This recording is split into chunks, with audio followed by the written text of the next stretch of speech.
दोस्तों, एक 14 साल की लड़की होती है। इसका नाम वंशिका होता है। एक दिन रात के 9 बजे के करीब यह लड़की अपने फ़ोन में कुछ अश्लील वीडियो देख रही थी, यानी कि ब्लू फिल्म देख रही थी। ब्लू फिल्म देखते देखते इसको इतनी उत्तेजना होने लगती है कि यह अपने आप को बर्दाश्त नहीं कर पाती है और अपने एक एक करके कपड़े उतार देती है और निर्वस्त्र हो जाती है। निर्वस्त्र होने के बाद दोस्तों यह हस्तमैथुन करने लगती है। यह इतने ज़ोरदार तरीके से हस्तमैथुन करती है कि इसको काफ़ी एंजॉय आने लगता है, काफ़ी मज़ा आने लगता है। तभी दोस्तों थोड़ी देर के बाद इसका 17 साल का भाई इसके कमरे में आ जाता है और अपनी बहन को हस्तमैथुन करते हुए देख लेता है। तभी इन दोनों के साथ कुछ ऐसा होता है दोस्तों जिसकी हमने कल्पना भी नहीं की थी। आप जब जानोगे तो आपके रोंगटे खड़े हो जाएंगे, आप दंग रह जाओगे और आप यह सोचने पर मजबूर हो जाओगे कि आखिर यह हुआ तो कैसे हुआ। इसलिए इस कहानी में आप अंत तक बने रहिएगा, क्योंकि इस कहानी से आपको एक बहुत बड़ी सीख मिलने वाली है। बाकी हमारी आप लोगों से एक छोटी सी रिक्वेस्ट है, अगर अभी तक आपने हमारे चैनल को सब्सक्राइब नहीं किया है तो चैनल को सब्सक्राइब कर लीजिएगा और वीडियो को लाइक कर दीजिएगा। बस आप वीडियो के अंत तक बने रहिएगा और इस कहानी की सच्चाई को जानिए कि आखिर पूरा मामला है क्या। दरअसल दोस्तों इस कहानी की शुरुआत होती है उत्तर प्रदेश के सहारनपुर जिला से। सहारनपुर जिला के अंतर्गत एक गांव में एक छोटा सा परिवार रहता था। परिवार में माता पिता के अलावा उनके 2 बच्चे थे। बड़े बेटे का नाम विकास होता है। इसकी उम्र 17 साल के करीब थी। उससे छोटी उसकी एक बहन होती है जिसका नाम वंशिका होता है। इसकी उम्र 14 साल के करीब थी। विकास अभी 11वीं क्लास में पढ़ रहा था और वंशिका अभी 8वीं क्लास की छात्रा थी। ये दोनों पढ़ाई लिखाई में काफ़ी होशियार थे। एक दिन वंशिका अपने माता पिता से कहती है कि मेरे टीचर ने कहा है कि 2-4 दिन में ऑनलाइन क्लास चालू होने वाली है। अगर जिसके पास एंड्रॉयड फ़ोन नहीं है तो यह अपने माता पिता से एंड्रॉयड फ़ोन मंगवा ले। अब वंशिका के पिता उसकी बात मान जाते हैं और मार्केट जाते हैं और मार्केट से 2000 का फ़ोन लेकर आते हैं, अपनी बेटी को दे देते हैं। दोस्तों अब वंशिका के पास फ़ोन आ चुका था और उस फ़ोन को वह हर टाइम अपने पास ही रखती थी।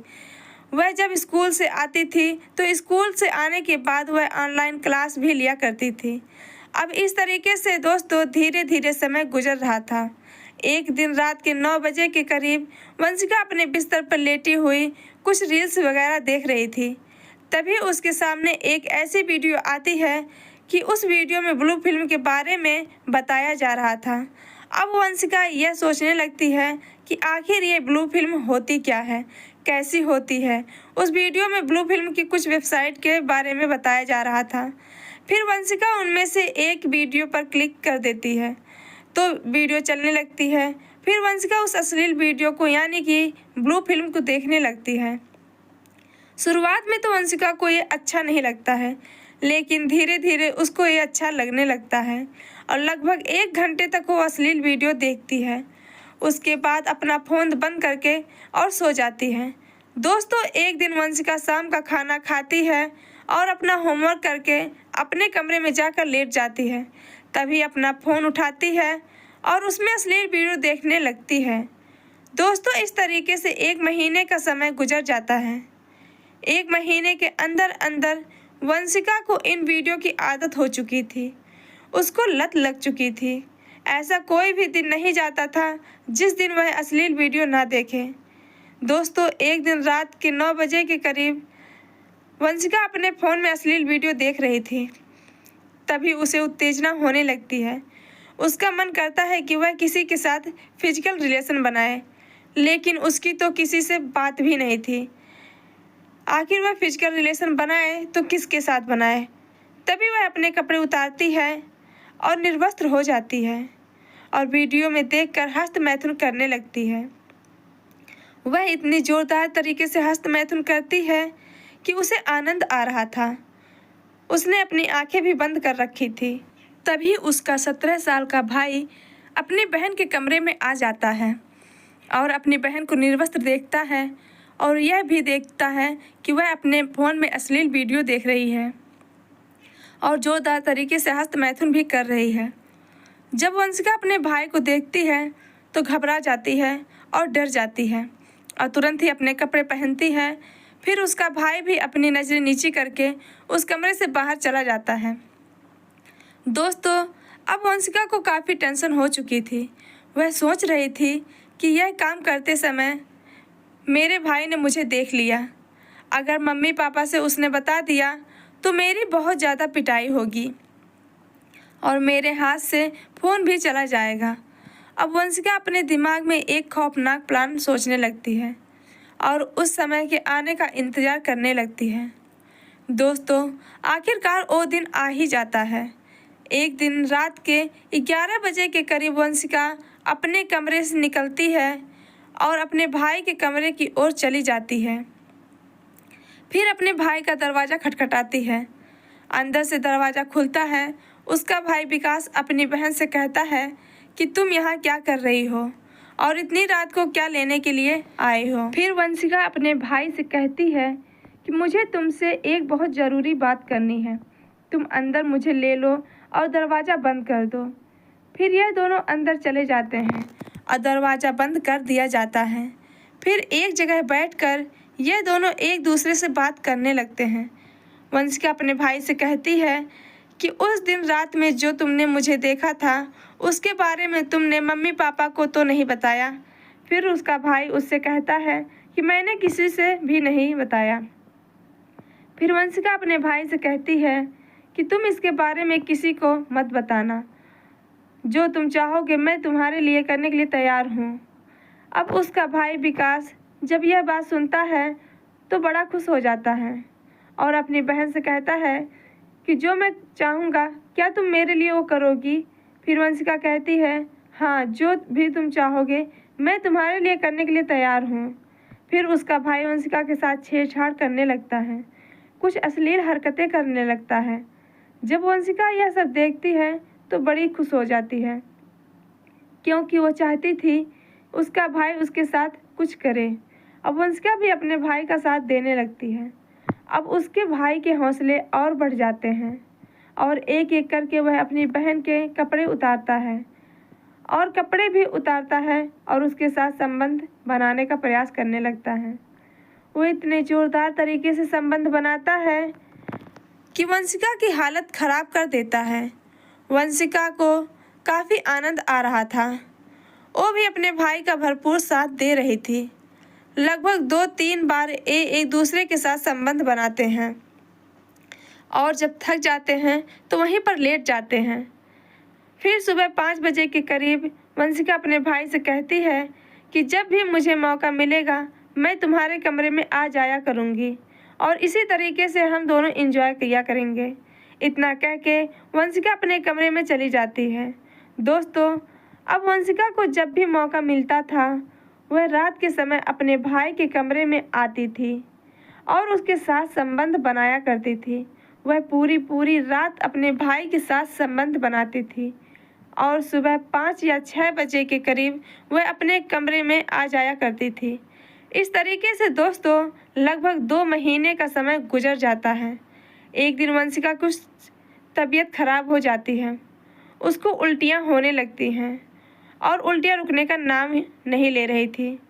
तभी उसके पिता उसके पास आते हैं और अपनी बेटी से कहते हैं कि बेटा क्या हुआ है, तुम्हारी तबीयत तो ठीक है।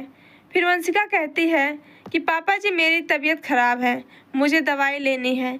फिर उसके पिता एक नज़दीकी हॉस्पिटल में लेकर चले जाते हैं और वहाँ की लेडी डॉक्टर जो होती हैं उससे कहते हैं कि हमारी बेटी की तबीयत ख़राब है, आप उसको दवाई दे दीजिए और उसका चेकअप भी कीजिए। फिर वो लेडी डॉक्टर वंशिका का चेकअप करने लगती है और उससे जो रिपोर्ट निकल के आती है उस रिपोर्ट में यह साफ साफ लिखा हुआ था कि यह 14 साल की लड़की वंशिका 2 महीने की गर्भवती है। अब जो लेडी डॉक्टर होती है जब रिपोर्ट को देखती है तो उसके होश उड़ जाते हैं, पैरों के नीचे से ज़मीन खिसक जाती है और यह सोचने लगती है कि एक 14 साल की लड़की गर्भवती कैसे हो सकती है। फिर वंशिका के पिता के पास वो जाती है और उनको पूरी कहानी बताती है। अब वंशिका के पिता भी जब यह कहानी सुनते हैं तो उनके होश उड़ जाते हैं। वो दंग रह जाते हैं और यह सोचने लगते हैं कि हमारी बेटी तो अभी 14 साल की है, उसकी हमने शादी भी नहीं की है, आखिर यह हुआ तो कैसे हुआ। अब उसके पिता वंशिका के पास जाते हैं और इस कहानी के बारे में पूछते हैं कि आखिर ये तुम्हारे साथ हुआ तो कैसे हुआ। वंशिका डरी हुई, सहमी हुई थी। वह अपने माता पिता को कुछ बताना नहीं चाह रही थी, लेकिन जब उसके पिता शक्ति का प्रयोग करते हैं तो वंशिका टूट जाती है और वो पूरी कहानी बताती है और अपने माता पिता से कहती है कि मेरे पेट में जो बच्चा पल रहा है वह मेरे भाई का है।